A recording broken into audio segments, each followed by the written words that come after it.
여러분 안녕하세요. 오늘 이과를 함께 공부를 해볼 텐데요. 여러분 이과의 제목이 어떻게 되어 있나요?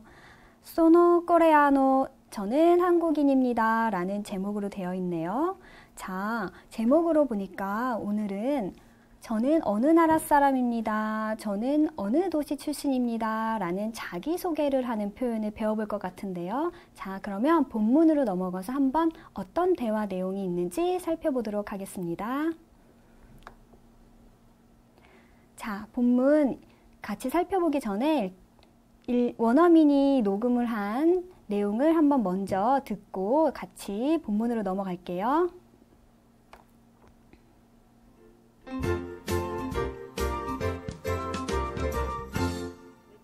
Lezione 2.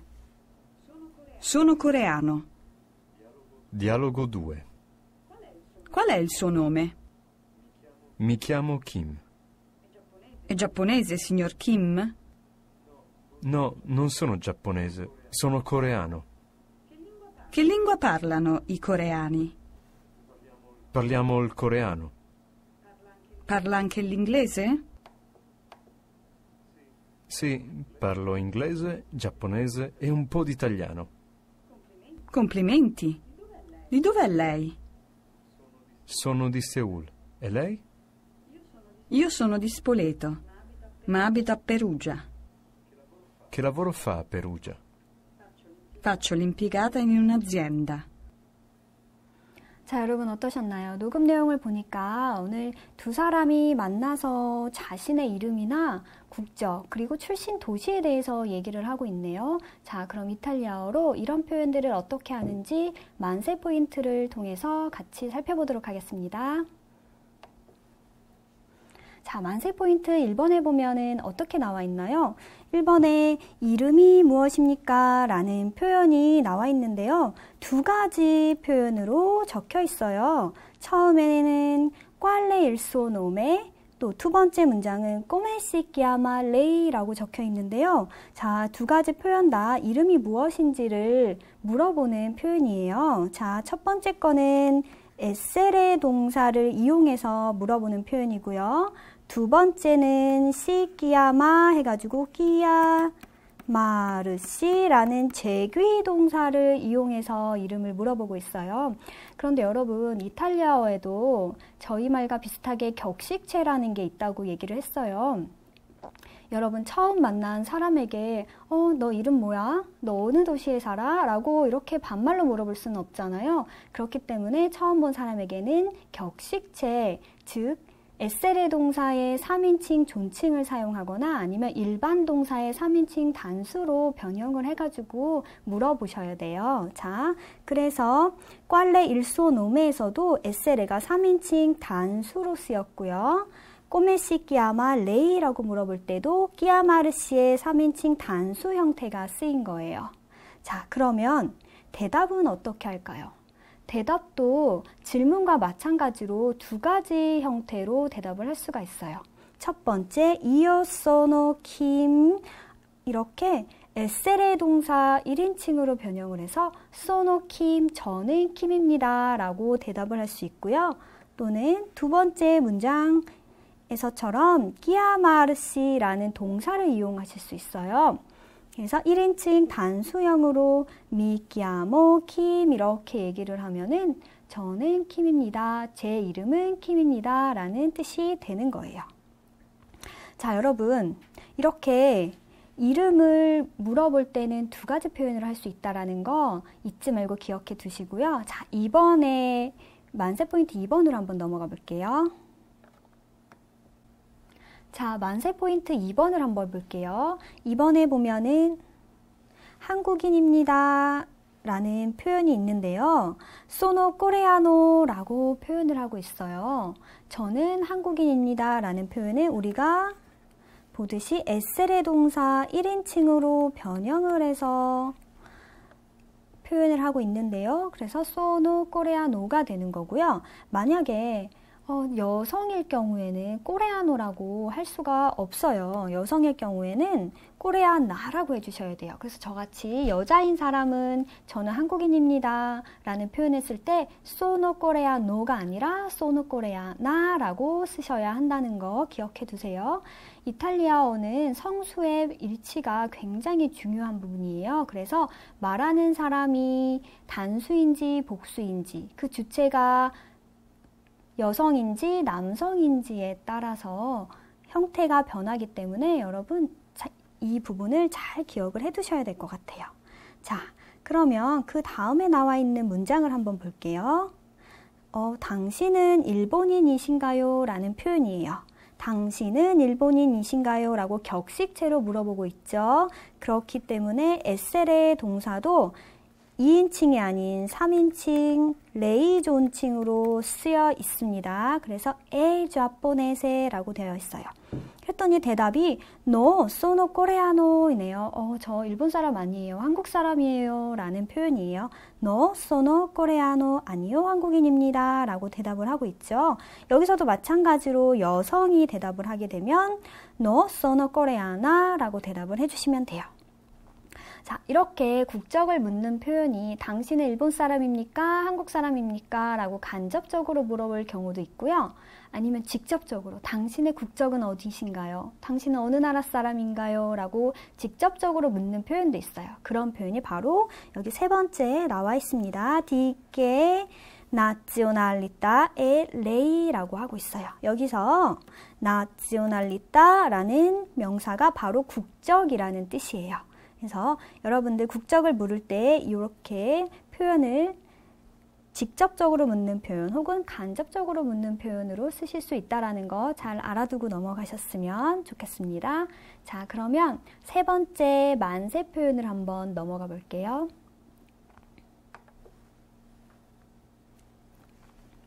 자, 세 번째 만세 포인트에는 무슨 내용이 있나요? 자, 어느 나라 사람입니까? 어느 나라 국적입니까? 라고 물어보고 난 이후에 이제 나라를 알았으니까 그럼 어느 도시에 사는지도 궁금할 거 아니에요? 그러면 어느 도시 출신이세요? 어느 도시에서 오셨어요? 라는 질문을 한번 해보게 될 텐데요. 그럴 때는 어떤 표현을 쓸까요? 자, 책에 나와 있는 것처럼 디도베에 레이라고 적혀 있어요. 당신은 어느 도시 출신입니까? 라는 표현이고요. 자, D 같은 경우는 우리가 교재 오른쪽에 보면은 전치사라고 나와 있는데요. 뭐뭐의 라는 뜻이고요. 도배 같은 경우가 우리 영어에 해당하는 where, 어디에 라는 뜻이에요. 그리고 에셀에는 당연히 에는 에셀의 3인칭 단수 존칭의 격이다 라는 것을 이미 알고 계신 거죠. 자, 그래서 디도베 LA 당신은 어느 도시 출신입니까? 라는 표현은 이렇게 쓴다는 거 아시고 계시면 되고요. 혹시라도 이제 친구한테 물어보고 싶어요. 좀 친한 친구한테 너 어느 도시 출신이야? 라고 물어보고 싶을 때는 이렇게 격식을 차려서 말하실 필요가 없죠. 그럴 경우에는 당연히 이 에셀의 동사를 to 형태로 바꿔주면 돼요. 자, 그럼 어떻게 할까요? 디, 도베, 세이 라고 물어봐 주면 되겠죠. 그래서 디, 도베, 세이 하면 친한 친구, 친분 있는 사람에게 물어볼 수 있는 표현이 되겠습니다. 자, 그래서 교재에 보면은 이 디도베 레이, 디도베 세이라는 표현이 국적이 아닌 출신 도시를 묻는 것이기 때문에 여러분들 대답을 할 때도 나라를 대답을 하는 게 아니라 자신의 출신 도시를 얘기를 해주셔야 돼요. 그래서 대답은 어떻게 하냐면 당연히 에셀의 동사를 이용하고 그리고 전치사 D를 통해서 그 다음에 도시명을 써주시면 돼요. 그래서 저는 서울 출신이에요 라는 표현은 sono di 세울 이렇게 되는 겁니다. 자, 혹시 뭐 로마 출신이에요 이러면 어떻게 할까요? sono di Roma 해가지고 이렇게 뒤에 전치사 D 뒤에 도시명을 써주면 되겠죠. 그래서 어느 도시 출신입니까? 라는 표현도 함께 배워봤습니다. 자, 다음으로 여러분 우리 문법을 한번 살펴보도록 해요. 우리 앞서서 이름을 묻는 표현에서 에세레를 이용해서도 이름을 물어봤지만 끼아마르시라는 제기동사를 통해서도 이름을 물어보고 답하는 표현을 배웠어요. 그럴 때 이 끼아마르시 이거는 우리가 일과에서 배웠던 일반 동사와 형태가 조금 다른데요. 제귀동사라는 거예요. 그럼 우리 제귀동사가 뭔지 한번 같이 알아보도록 할게요. 자, 여러분 교재 1번에 보시면 제귀동사라고 나와 있어요. 제귀동사라는 것은 형태가 일단 먼저 보시면 끼아마르시 보면 뒤에 C라는 게 붙여져 있죠. 원래 동사는 우리가 알기로는 R의 동사, L의 동사, E의 동사로 끝난다고 알고 있는데요. 선생님, 왜 여기는 C라는 게 붙어 있나요? 이 C라는 게 바로 저는 제귀동사입니다 라는 정체성을 알려주는 제귀 대명사라는 뜻이에요. 그래서 이 제귀 대명사가 붙음으로써 주어의 행위가 자신에게 돌아오는 그러한 동사를 지칭하게 되는 것입니다. 자, 그러면 이러한 제귀 동사의 경우에는 어떻게 동사 변형을 하는지 한번 같이 살펴볼게요. 제귀 동사는 제귀 대명사가 있기 때문에 여러분 변형을 2번을 생각을 해주셔야 돼요. 일단 끼아마레 라는 동사가 C라는 제귀 대명사와 결합이 되었기 때문에 아래 동사 변형을 한번 해주시고요. 그리고 C의 제귀 대명사 변형도 한번 해주셔야 돼요. 근데 선생님 저희 제귀대명사 변형은 안 배웠잖아요. 자, 이제 알려드릴게요. 제귀대명사의 변형은 당연히 인칭대로 인칭에 따라서 변화가 되겠죠. 자, 1인칭의 경우에는 미라고 변하고요. 2인칭의 경우에는 띠, 3인칭의 경우에는 C로 변해요. 이렇게 단수일 경우 이렇게 변하고요. 자, 복수일 경우 우리 치라고 변하고요. 너희 위 그리고 그들 시 이렇게 복수일 경우에도 이렇게 3가지로 변합니다. 자, 그렇게 제귀 대명사의 변형이 되었으면 끼아마레 동사도 우리 알고 있는 아래 동사 규칙 변형을 시켜주면 되시는 거고요. 이거는 일과에서 연습을 해봤으니까 제귀 대명사와 함께 붙여서 같이 읽어볼게요. 자, 끼아마르시 동사의 1인칭 저는 무엇이라고 이름을 불립니다 라는 표현은 끼아모라고 해주시면 되고요. 그리고 너는 뭐뭐라고 불립니다. 그러니까 너의 이름은 무엇입니다 라는 표현은 띠끼아미. 그리고 3인칭 그는, 그녀는, 당신은 뭐뭐라고 이름이 불립니다. 또는 이름이 무엇입니다 라는 표현으로는 시키아마라고 해주시면 되세요. 그래서 나머지 우리는, 너희들은, 그들은 이름이 무엇입니다 라는 표현을 쓸 때는 이렇게 해주시면 되세요. 자, 제기동사도 정말 끼아마르시라는 것을 제외하고도 너무도 많은 제기동사가 있어요. 그 중에 이제 대표적으로 저희 교재에는 2가지가 더 나와 있는데요. 메테르시 또는 베스티르시라는 표현이 나와 있네요. 이것도 마찬가지예요. 메테르시 같은 경우는 옷을 입다 혹은 걸치다 라는 표현인데요. 제기동사가 행위가 자신에게 돌아오는 동사라고 했잖아요. 그래서 메테르시를 1인칭 메또라고 써주게 되면 내가 옷을 입는다 라는 표현으로 바뀌는 거예요.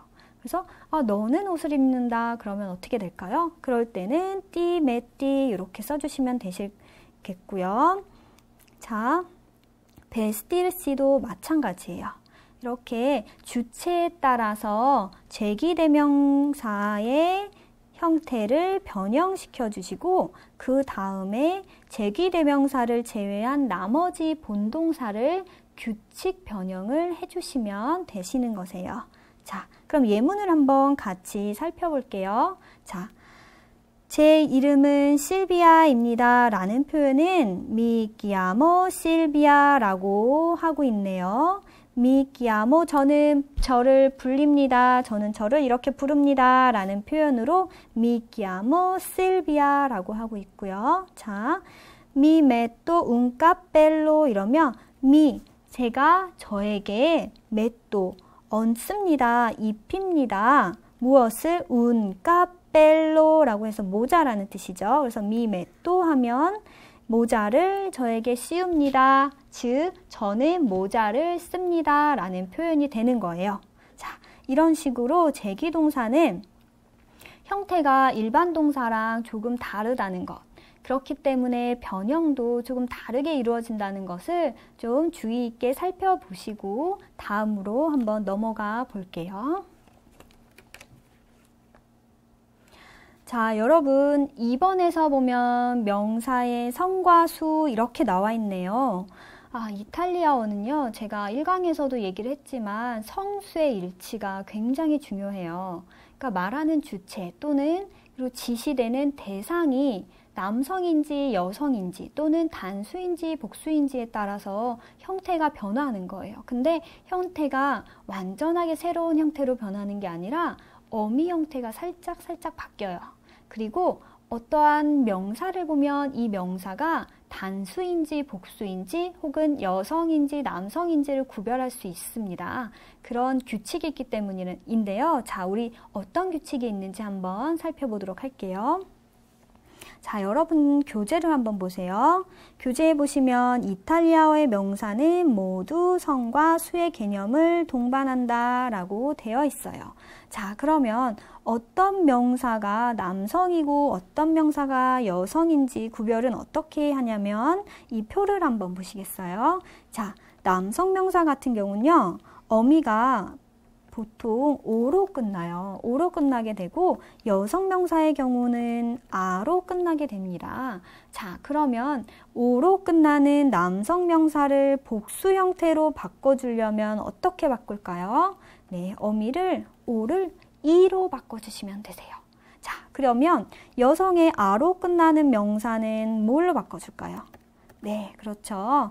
에로 바꿔주시면 돼요. 자, 근데 이렇게 남성은 오로 끝나고 여성은 아로 끝나고 모두 이런 규칙을 따른다면 정말 좋겠죠. 근데 모든 언어는 예외란 게 있어요. 그렇기 때문에 이 예외 때문에 언어를 배우는 재미가 있지 않나 싶은데요. 자, 예외를 보면은 꼭 남성이나 여성 명사가 아나 오로 끝나는 게 아니에요. 에로 끝나는 경우가 있어요. 근데 에로 끝나는 경우는 불규칙이라는 것이기 때문에 우리가 나올 때마다 얘는 에로 끝났는데 남성형이네요, 여성형이네요, 이렇게 본인이 암기로 외워주셔야 하는 부분이에요. 자, 그럴 때는 에로 끝나게 되는 단수일 경우에는 복수 형태를 이로 바꾼다는 거 꼭 알아두시면 돼요.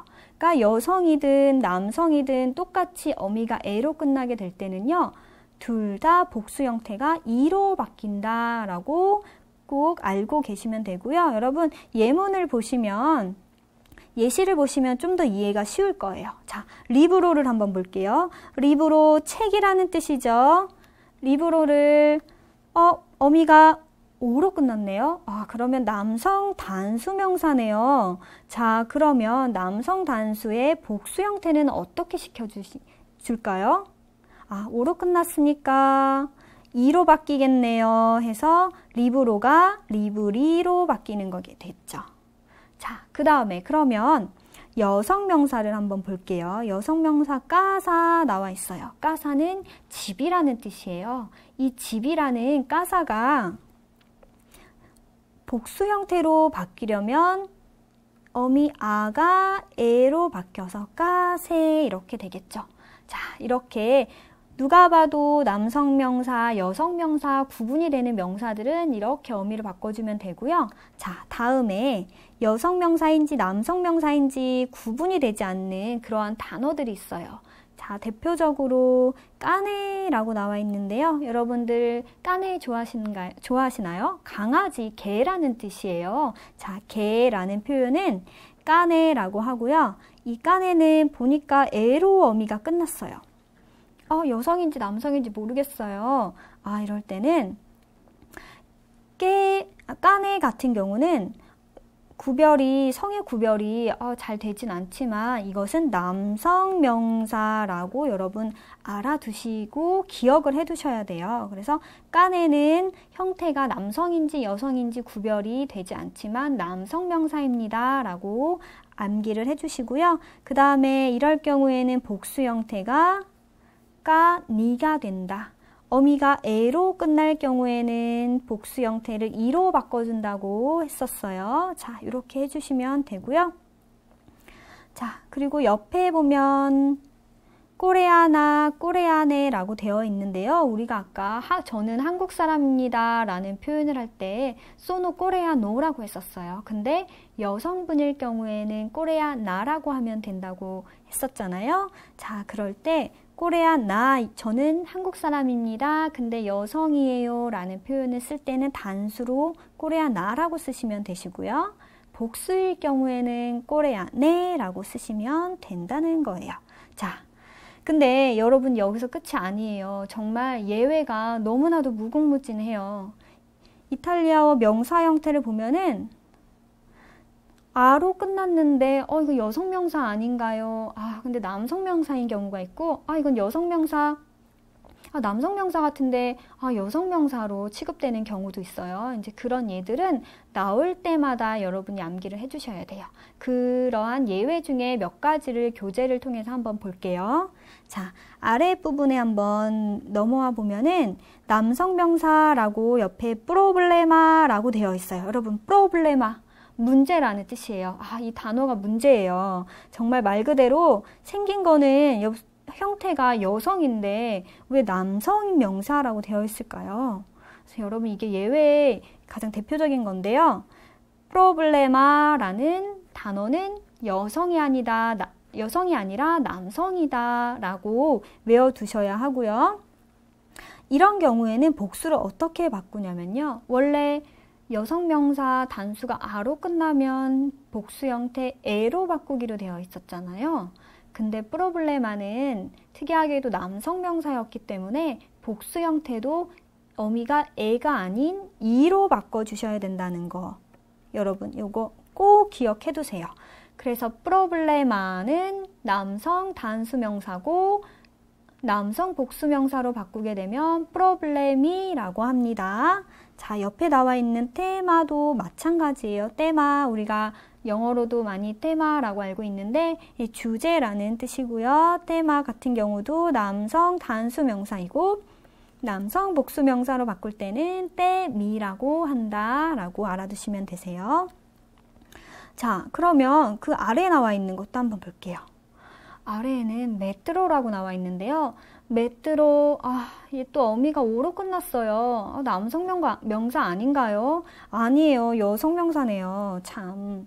그래서 메트로는 여성 명사예요. 사실은 이 메트로가 메트로폴리타나라는 원래는 메트로폴리타나라는 말을 줄여서 메트로라고 쓰는 거거든요. 그래서 메트로폴리타나를 보니까 여성 어미로 끝났네요. 여성 명사예요. 근데 우리는 줄여서 라 메트로라고 불러요. 그래서 메트로는 여성 명사였고요. 이거는 단수와 복수 형태가 똑같아요. 그래서 메트로라고 단수, 복수 동일하다 알아두시면 되고요. 포토 같은 것도 똑같아요. 포토도 원래는 포토그라피아라는 단어인데요. 줄여서 포토라고 하는 거예요. 그래서 여성 명사다라고 알아두고 그러면서 같이 복수 형태도 포토 동일하다 알아두시면 되고요. 자, 여러분 이 세 번째가 참 많이 헷갈릴 수 있는 거예요. 여러분 요거는 꼭 체크를 해두세요. 마노라는 단어는 손이라는 뜻인데요. 마노는 여성명사, 대표적인 여성명사고요. 여성명사임에도 불구하고 복수 형태로 변할 때가 마네가 아니라 마니라고 변해요. 그래서 이 부분은 꼭 외워두셔야 돼요.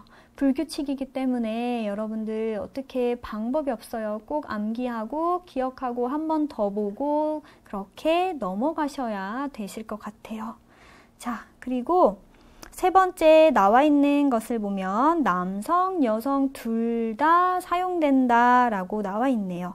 피아니스타, 피아노 연주가 피아니스트라고 하는 단어이죠. 그래서 피아니스타라는 단어는 남성, 여성 둘 다 사용이 돼요. 그래서 남성일 경우에도 피아니스타 쓰고요. 여성일 경우에도 피아니스타 써요. 하지만 복수일 경우에는 구별을 해준답니다. 그래서 복수일 경우 남성 복수일 경우는 피아니스티 해주시면 되고요. 여성 복수일 경우에는 피아니스테 해주시면 되세요. 옆에 나와 있는 тури스타도 똑같은 경우라는 거 알고 넘어가 주시면 될 것 같아요. 자, 그러면 다음을 한번 넘어가 볼게요. 자, 여러분 우리 부정문 만드는 방법 지금부터 배워볼 건데요. 부정문은 어떻게 만들까요? 우리가 지금까지 긍정의 문장들을 많이 봤어요. 그러면 저는 한국 사람이에요가 아니라 저는 한국 사람이 아닙니다 라는 부정문을 만들 때는 어떻게 해야 될지 지금부터 같이 살펴보도록 할게요. 자, 이탈리아어 부정문은 굉장히 간단해요. 어떻게 만드냐면 부정을 나타내는 논이라는 부정사를 넣어주시면 되세요. 그래서 논을 어디에다가 위치를 시키냐 하면 여러분들 예문을 한번 보세요. 나는 한국인입니다 라고 할 때는 sono coreano 라고 했어요. 자, 그러면 저는 한국 사람이 아니에요 라는 표현을 하게 되면 non sono coreano 라고 하고 있죠. 자, non이라는 부정어를 동사 앞에다가 위치를 시켜줬네요. 자, 그러면 이제 알겠어요.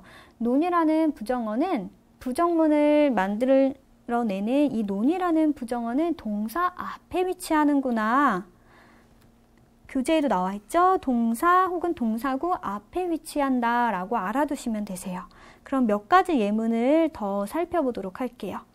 Io parlo italiano.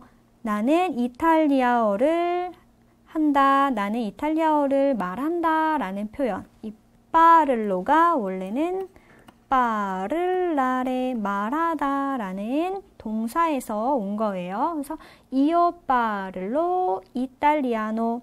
근데 저는 이탈리아어 할 줄 몰라요 라고 할 때는 어떻게 할까요? 네, 부정어 non을 붙여주면 된다고 했죠. non을 어디에 붙인다고요? non은 동사 앞에 위치한다 라고 해서 non parlo italiano 라고 해주시면 돼요. 자, 이렇게 부정문 만드는 방법을 한번 배워봤고요. 자, 여러분 그 다음에 4번의 의문사를 한번 그럼 같이 살펴보도록 할게요. 의문사는 말 그대로 우리 의문문을 만들 때 사용하는 게 의문사잖아요. 그런 게 어떤 게 있을까요? 우리도 언제, 어디서, 누가, 무엇을 어떻게라는 육하원칙이 있죠. 이탈리아에도 이렇게 육하원칙을 나타내는 의문사가 있어요. 그런 게 어떤 게 있는지 한번 우리 교재에 나온 표로 한번 볼게요. 자, 누가라는 표현은 끼라는 표현이래요. 끼. 자, 여러분들 끼라는 표현 누가라고 묻는 의문사라는 거라고 알고 계시면 되고요. 그럼 언제라는 표현은 무엇일까요? 언제라는 것은 cuando라고 해주시면 돼요. cuando, 언제라는 뜻이고요. 어디서 우리가 방금 전에 디도베에 디도베세이라고 출신 도시 물어볼 때 도베 어디에요? 라는 표현을 썼었죠. 그때 나온 의문사 도베 어디에 라는 뜻이고요. 자, 그럼 무엇이라는 의미사는 깨 혹은 깨꼬사 또는 꼬사 이렇게 세 가지 표현으로 바꿔서 쓸 수가 있어요. 깨 혹은 꼬사 혹은 깨꼬사 이렇게 합쳐서 쓸 수 있다는 거 알아두시고요. 그럼 뭐 얼마예요? 라는 표현도 있을 거 아니에요. 가격이 얼마나 되나요? 거리가 얼마나 되나요? 라는 얼마나 라는 표현은 cuánto라고 생각을 해주시면 되세요. 그리고 어떻게, 여기서 어떻게가 나요? 이거는 어떻게 하면 되나요? 라는 어떻게라는 의문사는 이탈리아어로 come라고 씁니다. 자, 그 다음에 그러면 왜? 라는 의문사 있죠. 이거 왜 이렇게 하나요? 왜 오지 않나요? 라는 표현을 쓸 때 왜 perché 라는 표현 쓰시면 되시고요. 여러분 perché 위에 보면은 강세가 있죠. 여러분 이탈리아어에서 뭐로 강세를 안 쓰고 그냥 perché 이렇게 써버리면 이거는 틀린 표현이에요. 꼭 강세가 동반된 명사는 강세를 찍어서 사용을 해주고 그렇게 활용을 해주셔야 한다는 점도 꼭 기억을 해두세요. 자, 그러면 의문사 표현이 어떻게 또 활용되는지 우리 예문을 한번 통해서 볼게요. 자, 끼 하면 누가 라는 표현이에요. 저 사람 누구야? 지금 뭐 먹고 있는 저 친구 누구야? 라고 물어볼 때 누구야? 라는 표현으로 끼를 쓴다고 했었죠. 저 사람 누구야? 라고 할 때 3인칭 단수라고 생각한다면 끼에 라고 물어볼 수 있겠죠. 누가 방문을 두드리거나 현관문을 두드렸어요. 그럴 때 누구세요? 라는 표현으로 끼에 라고 해주시면 돼요. 그래서 저 사람 누구야? 쟤 누구야? 혹은 당신 누구세요? 라는 표현을 쓸 수 있겠죠. 자, 그러면 대답할 때는 마르코, 그는 마르코야 라고 이렇게 해주면 되겠고요. 자, 다음 예문을 한번 보시면 언제라는 의문사를 이런 식으로 표현을 할 수가 있어요. 이탈리아에 언제 갈 거야 라고 말을 하고 있는데요. 언제, quando 이탈리아에 갈 거야. 그래서 quando vai in Italia 라고 물어보고 있어요. 그럴 때 쓰는 의문사가 quando라고 쓸 수 있는 거고요. 자, 그러면 그 다음에 한번 도배를 한번 볼게요. 이 도배 같은 경우는 어디에 라는 의문사였는데요. 너는 어디에서 태어났니? 라는 표현을 dove sei nato 라고 할 수가 있어요. dove sei nato 당신은 너는 어디에서 태어났니? 라고 할 때 저는 어느 도시에서 태어났어요 라고 대답을 해주겠죠.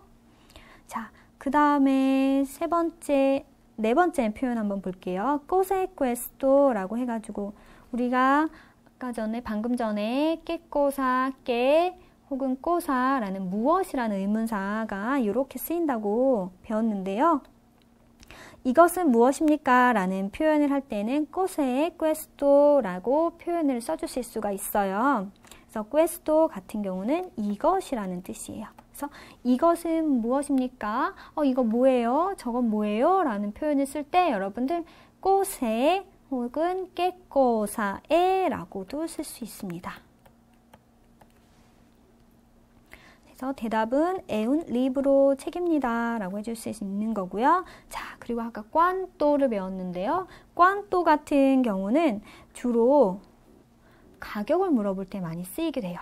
그래서 여러분들 이탈리아 가서 쇼핑을 하더라도 이거 얼마예요? 가격을 어떻게 물어보지? 이렇게 주저주저 하지 마시고요.